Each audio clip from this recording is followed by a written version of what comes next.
Good morning, student. I am Ankur Saxena, your seventh English teacher, subject teacher. I am starting your literature portion, the chapter first, named three questions. Reading of this chapter has been completed in the class. Now I explain whole chapter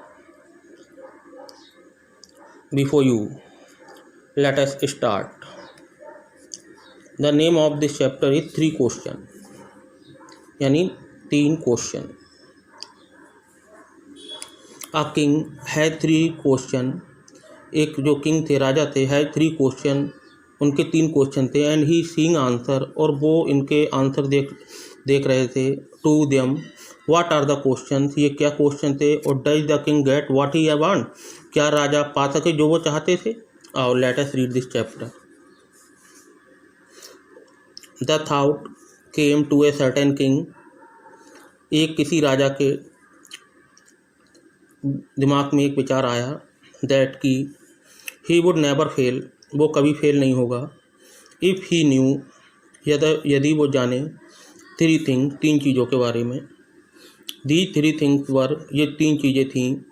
what is the right time to begin something, पहली बेटा चीज़ थी student, क्या what is the right time, क्या सही समय है, to begin something, किसी चीज़ को शुरू करने का.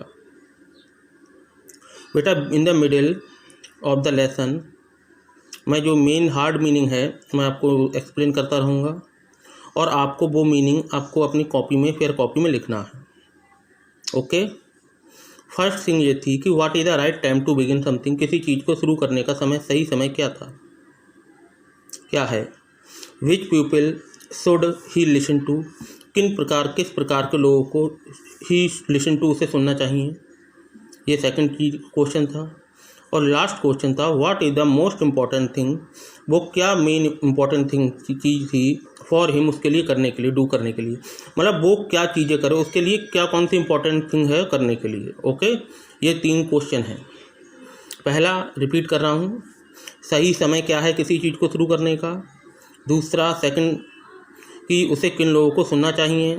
और लास्ट है कि what is the most important thing, वो मेन चीज़ क्या है फॉर हिम टू डू, उसके करने के लिए क्या करे वो. द किंग, राजा, देयरफॉर, अतः, सेंड मैसेंजर, उसने अपने मैसेंजर भेजे. मैसेंजर बेटा नाउन है, संदेश वाहक हिंदी में कहते हैं मैसेंजर को. To carry the message of the king throughout he kingdom, अपने पूरे किंगडम मीन्स होता है राज, स्टेट में उसने भेजे. प्रॉमिसिंग, वादा करा. अ लार्ज सम, कि वो उसको बहुत पैसे देगा. ऑफ मनी टू एनीवन, उस व्यक्ति को. Who could answer the three question, जो उन तीन क्वेश्चनों का आंसर देंगे, इन तीन क्वेश्चनों का.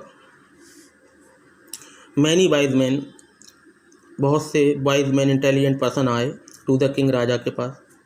What they all answered his question differently, लेकिन उन्होंने सब ने अलग अलग क्वेश्चनों का आंसर दिया.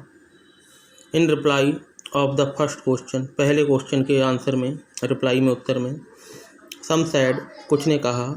The king must prepare a time table, राजा को एक टाइम टेबल प्रिपेयर करना चाहिए. And then follow it strictly, और उसे कठोरता से फॉलो करें. ओनली इन दिस वे, इस केवल इस प्रकार. दे सेड, उन्होंने कहा, आप कर सकते हैं अपना मेंटेन टाइम को. Could he do everything at proper time, हर चीज़ आपको एक प्रॉपर टाइम में करनी चाहिए. अदर साइड, कुछ दूसरे लोगों ने कहा कि it was impossible to decide in advance the right time to doing something, ये इम्पॉसिबल है, किसी सही चीज़ को सही टाइम पे करने का समय ये इम्पॉसिबल है. The king should notice all that was going on, राजा ने सब चीज़ों को नोटिस करा जो वहाँ चल रही थी. Avoid foolish pleaser, avoid foolish pleaser, avoid माने होता है बेटा बचना, वर्ब है जी. फुलिश प्लीजर माने झूठे आनंद से बचना चाहिए. एंड, और my dear student please turn the page.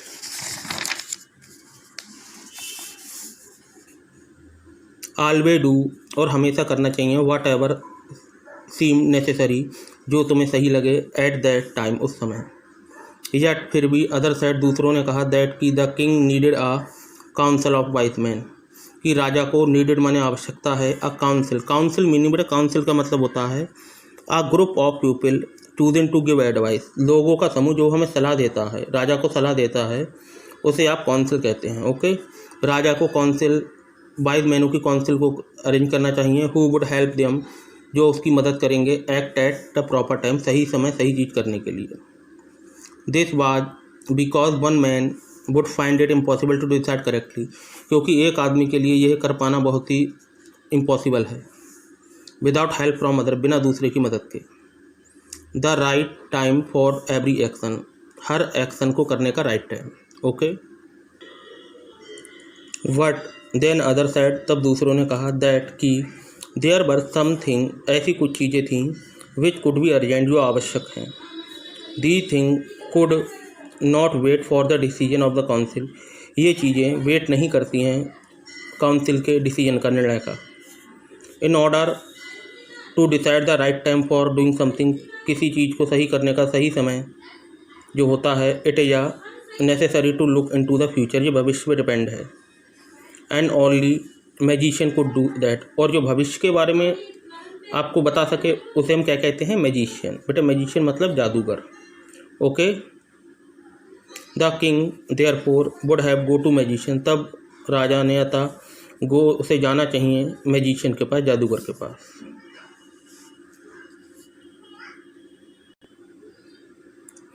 In the answer to his second question, second question के आंसर में, सम सैड, कुछ लोगों ने कहा, दैट कि द पीपल मोस्ट नेसेसरी, लोगों के लिए मोस्ट नेसेसरी आवश्यक है, टू अ किंग, राजा, वर हिज काउंसलर, कि वो अपने काउंसिल करे। बेटे इससे पहले आया था काउंसिल, ये नाउन है, और इसी शब्द से ये काउंसलर बना। काउंसलर माने होता है member of the council, council के जो मेंबर होते हैं उसे काउंसलर कहते हैं। इन सबको आपको अपनी कॉपी में लिखना है, फेयर कॉपी में मीनिंग हो।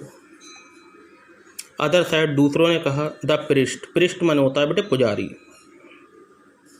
जो पूजा पाठ करता है, बाबा टाइप के, hermit. Uh few other choose the doctor, कुछ लोगों ने डॉक्टर चूज़ करा कि भी डॉक्टर होने चाहिए इसके लिए। एंड अदर साइड, और कुछ औरों ने कहा कि ही soldier were the most necessary, उनके सिपाही जो हैं वो बहुत ही मेन है इसके काम के लिए। To the third question, third question में, सम साइड, कुछ लोगों ने कहा साइंस, विज्ञान। अदर चूज़ फाइटिंग, कुछ लोगों ने फाइटिंग चूज़ करा कि फाइटिंग से ही ये संभव इम्पॉसिबल हो सकता है। एंड अदर रिलीजियस बर्से, और कुछ लोगों ने कहा कि आप रिलीजियस बर्से माने धार्मिक पूजा पाठ करें तो इस समस्या का रेमेडी आपको मिलेगी। ओके माय डियर स्टूडेंट, बहुत सिंपल लैंग्वेज में आपको एक्सप्लेन कर रहा हूँ। As the answer to his question, उनके जो क्वेश्चनों के आंसर आ रहे थे वर सो डिफरेंट, इतने डिफरेंट थे। The king was not satisfy, राजा सेटिस्फाई नहीं हो रहा था। एंड गेव नो रिवार्ड, उन्होंने कुछ भी उसे, उन लोगों को पुरस्कार नहीं दिया, रिवार्ड प्राइज नहीं दिया। इंस्टीड, इसके बजाय, he decided to seek the advice of a certain hermit, उसने सोचा कि आओ किसी की एडवाइस लेनी चाहिए। हर्मिट, हर्मिट ये है बेटा, हर्मिट मीनिंग होता है अ पर्सन हु लिव, एक व्यक्ति, हु लिव जो कि रहता है, अलोन अकेला, and lead a simple life, वो सादा जिंदगी गुजारता है। Simple living and high thinking, उसे हर्मिट कहते हैं। हिंदी में आप साधु कह सकते हैं, बाबा साधु, हर्मिट। ओके, राजा ने कहा अब उसे किसके पास जाना चाहिए, हर्मिट के पास जाना चाहिए, वो ही उसके आंसरों का क्वेश्चनों का आंसर दे पाएगा। Who was widely known for a wisdom, और वह हर्मिट जो कि अपनी विजडम माने नॉलेज के लिए फेमस हो, फॉर एंड वाइड, दूर दूर तक। Okay, the hermit lived in a would, जो हर्मिट लिव्ड माने रहते थे, इन अ वुड, जंगल में। विच ही नेवर लेफ्ट, जो वो कभी नहीं छोड़ते जंगल अपना। उन्हें घर गृहस्थी से, अपनी फैमिली से कोई मतलब, फैमिली होती ही नहीं है, कुछ बाद में छोड़ देते हैं, लेकिन मोस्टली ये मतलब उसका पालन करते हैं, शैलीवेशी का। शैलीवेशी क्या होता है बेटे, celibacy a state where a people unmarried in whole life, एक मतलब ब्रह्मचर्य आप कह सकते हैं। शैलीवेशी का मतलब क्या होता है, ब्रह्मचर्य, जो फैमिली के चक्करों में नहीं पड़ता। He saw no one but simple people, वह किसी को नहीं देखता है, सादा लोगों को देखता है। एंड सो द किंग, इसलिए राजा ने पुट एन ऑर्डिनरी क्लॉथ, सादा कपड़े पहने। ऑर्डिनरी माने बेटे सादा, simple. Before he reached the hermit हट, वो हर्मिट हट के पहुंचने से पहले, हर्मिट की हट माने कुटिया हाउस जहाँ रहता है हर्मिट, पहुंचने से पहले the king left his horse, राजा ने अपना छोड़ दिया घोड़ा, विद हिज बॉडीगार्ड, अपने बॉडीगार्ड के पास में, एंड वेंट ऑन अलोन, और अकेले वहाँ से चल दिए। कहाँ पे, उन बेटा जो लोग आए थे उनसे वो सेटिस्फाई नहीं हुआ, फिर उसने सोचा, किसी ने बताया हर्मिट ही इनका जवाब देंगे, तो वो हर्मिट के लिए पास वो चल दिए राजा। और उन्होंने सोचा हर्मिट के पास अपने राजा के रूप में जाएंगे तो वो कुछ आंसर नहीं दे पाएंगे, इसलिए सिंपल लोगों से ज़्यादा बात करते हैं वो। तो उसने अपने बॉडी गार्ड छोड़ दिए, घोड़ा छोड़ दिया और सिंपल ऑर्डिनरी क्लॉथ पहन के वो मिलने गया हर्मिट से। ओके, आई थिंक बेटा यू अंडरस्टैंड फुली, यहाँ तक आप सब कुछ समझ गए होंगे।